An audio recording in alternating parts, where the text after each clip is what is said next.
Welcome to Geetha Govind kitchen.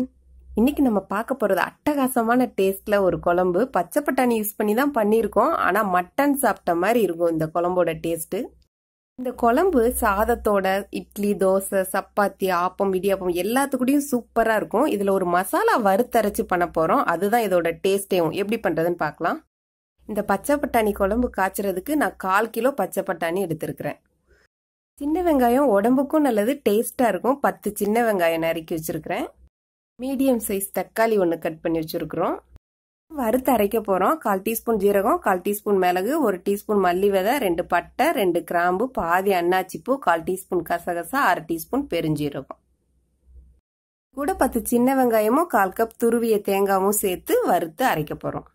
இப்போ நம்ம எடுத்து வச்சிருக்கிற மசாலா பொருட்கள் எல்லாம் முதல்ல எண்ணெய் ஊத்தாம ட்ரை ரோஸ்ட் பண்ணிக்கலாம். இது ட்ரை ரோஸ்ட் பண்றப்ப இந்த பட்டை கிராம்பெல்லாம் அரைக்கிறதுக்கு நல்லா ஈஸியா இருக்கும். கசகசா நல்லா பொரிஞ்சு வரும். அது வரைக்கும் நம்ம இதை நல்லா வறுத்துக்கலாம். இப்போ வெடிச்சு வந்துருச்சு. இதுக்கப்புறம் நம்ம எண்ணெய் சேர்த்துக்கலாம். நான் இன்னைக்கு 1 டீஸ்பூன் நல்லெண்ணெய் சேர்த்துருக்கிறேன். இந்த குழம்புக்கு நல்லெண்ணெய் சேர்க்கிறப்ப டேஸ்ட் நல்லா இருக்கும். இப்போ 10 சின்ன வெங்காயம் சேர்த்துருக்குறோம். இதை நல்லா வதக்கிக்கலாம். எந்த ஒரு குழம்புமே இந்த மாதிரி ஃப்ரெஷ்ஷா மசாலா வறுத்தரைச்சு வைக்கிறப்ப அதோட டேஸ்ட் ரொம்ப நல்லா இருக்கும். சின்ன வெங்காயம் நல்லா வதங்கிருச்சு. இப்போ இது கூட 1/2 டீஸ்பூன் இஞ்சி பூண்டு பேஸ்ட் சேர்த்துருக்குறோம். இஞ்சி பூண்டு சேர்க்கறதா இருந்தீங்கன்னா சின்ன துண்டு இஞ்சியும் 4 பல்லு பூண்டும் வெங்காயம் சேர்க்கிறப்பையும் சேர்த்து வதக்கிக்கோங்க. இந்த இஞ்சி பூண்டு பேஸ்டோட பச்சை வாசனை போகணும். அது வரைக்கும் வதக்கிட்டு நம்ம ஸ்டவ் ஆஃப் பண்ணிடலாம். இதுக்கப்புறம் நம்ம எடுத்து வச்சிருக்கிற 1/4 கப் துருவிய தேங்காய் சேர்த்துட்டு நல்லா கிளறி விட்டுட்டு ஆறுனதுக்கு அப்புறம் அரைச்சி எடுத்துக்கோங்க. குக்கர் சூடானதும் 4 டீஸ்பூன் எண்ணெய் சேர்த்துக்கோங்க. இந்த குழம்புக்கு நல்லெண்ணெய் சூப்பரா இருக்கும். அதனால நான் நல்லெண்ணெய் யூஸ் பண்ணியிருக்கிறேன். 1/2 டீஸ்பூன் பெருஞ்சீரகமும் 2 பட்டை சேர்த்துக்கலாம். பெருஞ்சீரகம் நல்லா பொரிஞ்சு வரட்டும். அது வரைக்கும் நம்ம கொஞ்சம் வதக்கிக்கலாம். இப்போ கட் பண்ணி வச்சிருக்கிற சின்ன வெங்காயத்தை சேர்த்துடலாம். சின்ன வெங்காயம் தான் டேஸ்ட் சூப்பரா இருக்கும். கிடைக்காத பட்சத்துல பெரிய வெங்காயம் யூஸ் பண்ணிக்கோங்க. இப்போ நம்ம கட் பண்ணி வச்சிருக்கிற ஒரு தக்காளியும் சேர்த்துட்டோம். தக்காளி வேண்டாம்னா ஸ்கிப் பண்ணிக்கலாம். ஆனா தக்காளி சேர்க்கிறப்ப டேஸ்ட் நல்லா இருக்கும். இப்போ இது கூட கொஞ்சமா கருவேப்பிலை சேர்த்துக்கலாம்.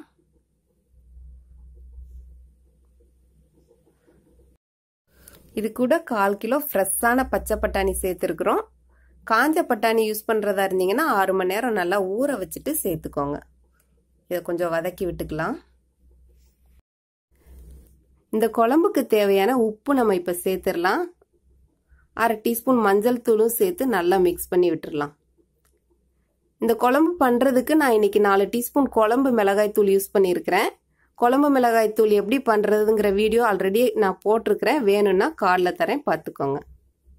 நீங்க தனி மிளகாய் தூள் யூஸ் பண்றதா இருந்தீங்கன்னா 2 டீஸ்பூன் மிளகாய் தூளும் 2 டீஸ்பூன் மல்லித்தூளும் சேர்த்துக்கோங்க. இது இப்போ நம்ம நல்லா மிக்ஸ் பண்ணி விட்டுறலாம். நம்ம ஒரு மசாலா வறுத்து அரைச்சு வச்சிருக்கோம் இல்லையா, அதை இப்போ நம்ம சேர்த்துடலாம். இதை நல்லா மிக்ஸ் பண்ணி விட்டுக்கோங்க. இந்த பச்சை பட்டாணிக்கு பதிலாக பட்டர் பீன்ஸ் யூஸ் பண்ணாலுமே இந்த குழம்பு சூப்பரா இருக்கும். இப்போ தேவையான அளவு தண்ணி சேர்த்துக்கோங்க. நான் 2 கிளாஸ் தண்ணி சேர்த்துருக்கிறேன். கம்மியான செலவுல மட்டன் சாப்பிட்ட ஒரு ஃபீல் இருக்கும் இந்த குழம்பு சாப்பிட்றப்ப. ட்ரை பண்ணி பார்த்துட்டு எப்படி இருக்குன்னு சொல்லுங்க. இப்போ நம்ம 2 விசில் விட்டு எடுத்துடலாம். ஃப்ரெஷ்ஷான பச்சை பட்டாணிங்கிறதுனால 2 விசில் விட்டாலே போதும். காஞ்ச பட்டாணினா 3 விசில் விட்டு எடுத்துக்கோங்க. ப்ரெஷர்லாம் போயிருச்சு. இது நம்ம திறந்து பார்த்துடலாம். மசாலா வறுத்து அரைச்சு வச்சதுனால அதனோட வாசனை ரொம்ப நல்லா இருக்கு. பட்டாணி வெந்துருச்சான்னு பார்த்துடலாம். நல்லா சூடா இருக்குது. பட்டாணி நல்லா வெந்திருக்குது. இப்போ இதுக்கு நம்ம ஃபினிஷிங் டச் கொடுத்துடலாம். இந்த மாதிரி வறுத்தரைச்ச மசாலா குழம்பு, புளி குழம்புக்கெல்லாம் லாஸ்ட்ல நல்லெண்ணெய் சேர்க்கிறப்ப டேஸ்ட் சூப்பரா இருக்கும். 2 டீஸ்பூன் நல்லெண்ணெய் சேர்த்துருக்குறோம். இதை நல்லா மிக்ஸ் பண்ணிக்கலாம். கொஞ்சமா மல்லி இலை சேர்த்துட்டு இதை இப்ப நம்ம இறக்கிடலாம். இதுக்கு கடுகு உளுந்து போட்டு தாளிக்க தேவையில்லை. உங்களுக்கு விருப்பம் இருந்தா நீங்க தாளிச்சுக்கோங்க. இந்த குழம்பு சாப்பிட்றப்ப கறி குழம்பு சாப்பிட்ட ஒரு ஃபீல் இருக்கும். கண்டிப்பா ட்ரை பண்ணி பாருங்க.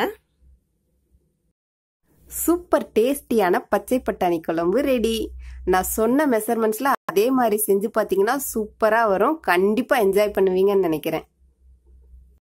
இந்த வீடியோ கண்டிப்பா பிடிச்சிருக்கும்னு நம்புறேன். சமைச்சு பாருங்க, சாப்பிட்டு பாருங்க, சந்தோஷமா இருங்க. வீடியோ பிடிச்சிருந்தா மறக்காம லைக் பண்ணுங்க, சப்ஸ்கிரைப் பண்ணுங்க. தேங்க்ஸ் ஃபார் வாட்சிங்.